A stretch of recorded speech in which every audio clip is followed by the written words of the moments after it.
Taoiseach, this morning, Professor Conor Deasy, President of the Irish Association of Emergency Medicine, commented on the ongoing scandal in emergency departments. And what he had to say, Taoiseach, should be sending shockwaves through government buildings.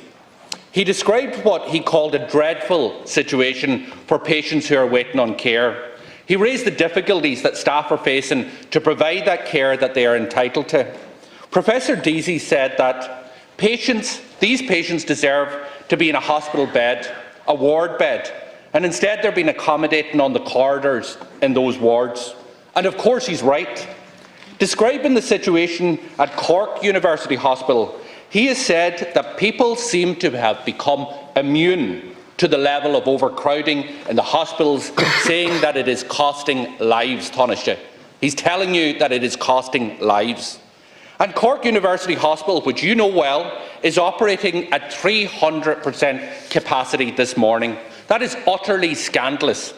Patients in need of urgent and emergency care are languishing for hours on end. Some are putting off even going to the hospital at all. We heard earlier this week of the case of an 87-year-old man in Limerick. He was left waiting for 100 hours in the emergency department. And you and your government don't seem to care. Don't seem to care that this is happening on your watch, and it's getting worse, because the reliance on trolleys has continued every single year since you were a Minister for Health, and it has gotten worse year by year.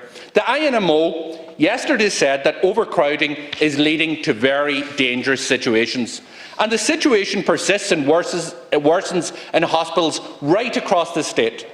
Laura Durkin, she's a consultant rheumatologist at Beaumont Hospital. She's also the former Vice President of the Irish Hospitals Consultants Association, and she described how admitted patients are in every corner of the hospital. That, in her words, there is no corner in the hospital that isn't at the moment housing an acutely unwell patient that has been admitted from the emergency department.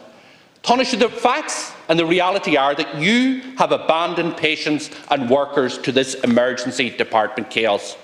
They are in a dangerous system because of your government and your Minister for Health's government's policies. The crisis has been caused by your decisions, and I have no confidence in your government's ability to tackle the trolley crisis. You have missed your waiting list targets, you have missed your trolley targets, you have stopped the health service from the funding it requires to recruit the frontline staff that it needs, and you are stumbling from one disaster to another, and the consequences are the 87-year-old gentleman in Limerick and the hundreds of others that are languishing on trolleys and chairs in an emergency department.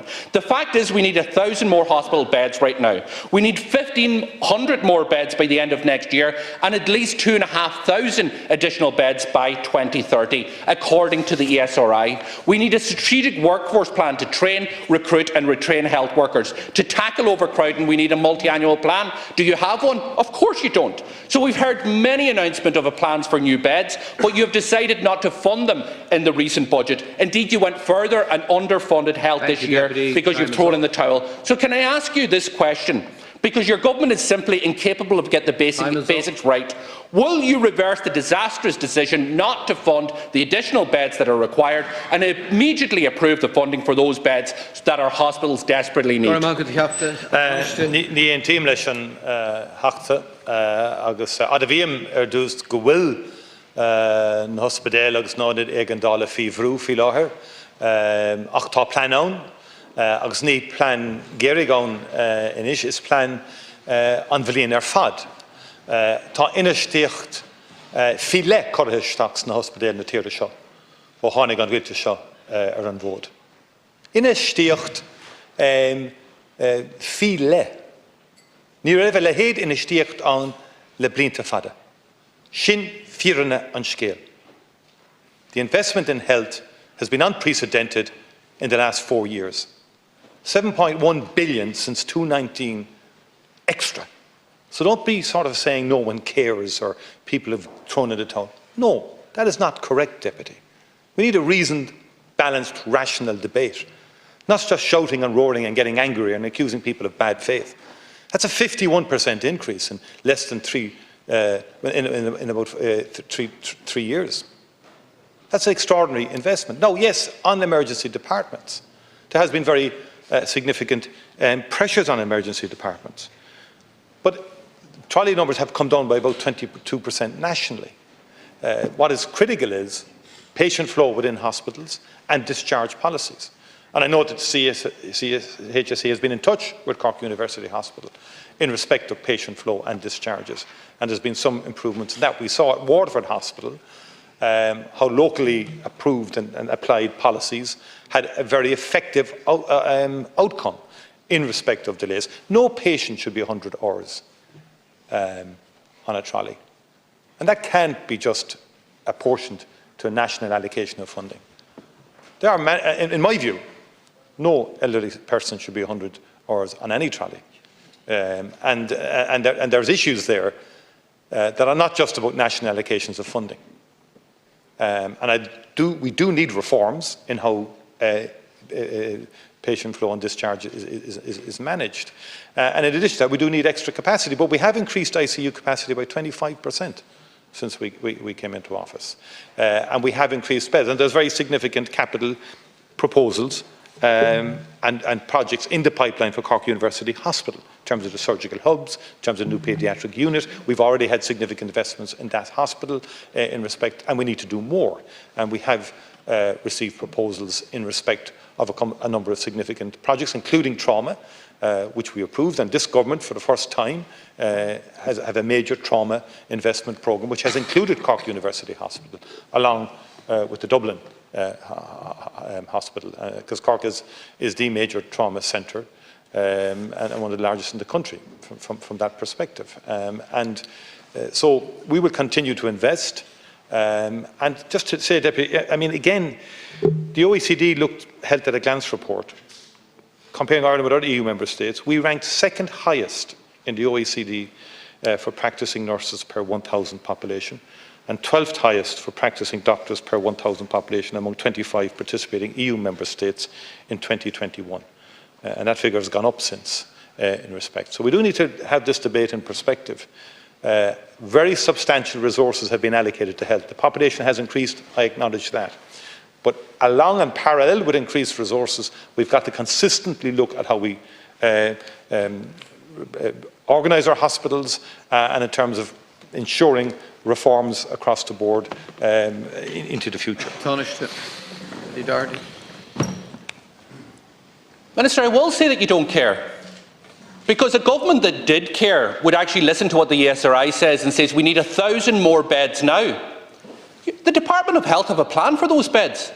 The problem is that government made a decision, of which you're part of, not to fund those beds. There's no way you can slice that up or dice it or spin it around. You made a conscious decision not to fund the additional beds.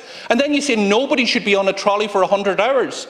The reality is, in many of these hospitals, the bed capacity is simply not there, and you are making conscious decisions not to allow the department who've gone out to tender to actually ensure that these beds are in our hospitals in the future.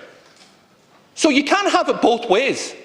You cannot have it both ways, because this rests on your shoulders. You've missed your targets in terms of trolleys. You've missed your targets in terms of waiting lists. You're blocking the funding for the additional beds the department wants to deliver. That is the reality of it. Professor Conor Deasy, not Sinn Féin, is saying that this is costing lives. Other professors are telling us that our hospitals are running at 300% capacity. On your watch, your hospital in your county is running in that, and you tell us that you're doing everything. You're not. What we need is a multi-annual plan. What we need is your government to allow the Department of Health to actually fund those beds that are needed. What we need is your government to lift the recruitment embargo to ensure that the staff that are needed in our hospitals are actually recruited. That's a government that cares. So I put it to the test, do those three things, and then I'll stand up and say, yes, this government does care. First of all, your analysis is wrong, actually. You need a multi-dimensional approach to healthcare. You're falling into the old trap. It's all about tertiary hospital capacity for you. But actually it's not. It's an important part of it. It's about building up community care. It's about building up primary care. I attended Ballincollig Primary and Community Care Centre 2 weeks ago. Fantastic multidisciplinary facility dealing with eye diagnostics and treatments, dealing with mental health treatment, dealing with chronic illness, dealing with a whole range of disciplines. which will prevent people in the first place. You're not the keep leader, quiet. Deputy. Keep quiet, Deputy Gould. Deputy. Keep quiet. You're not. Deputy. Deputy Gould. Deputy Gould. Sorry, Tony. Deputy Gould. Deputy Gould. Deputy Gould. How? Deputy Gould. Deputy Gould. Kindly. Do not disrespect the chair. Do not disrespect the chair. Will you please have the good manners to listen to the reply to the question posed by your acting leader? Oireachtas. It's a well-worn tactic to interrupt me every time I respond. There was very significant investment in Gurranabarr also in terms of primary care and enhanced community care. Very significant investment. And we have to be very careful that we don't lose out on the huge momentum that has been built up in terms of community and enhanced care and primary care, because that ultimately helps you to keep patients out of emergency departments. Many patients can be treated through these services in a much more effective way, working in an integrated way with the hospitals and with tertiary care. And there's no question about that in terms of outpatient care, in terms of various treatments that can be done, and in terms of chronic illness. Thank you, Tony. We've increased the number of beds by over 1,000.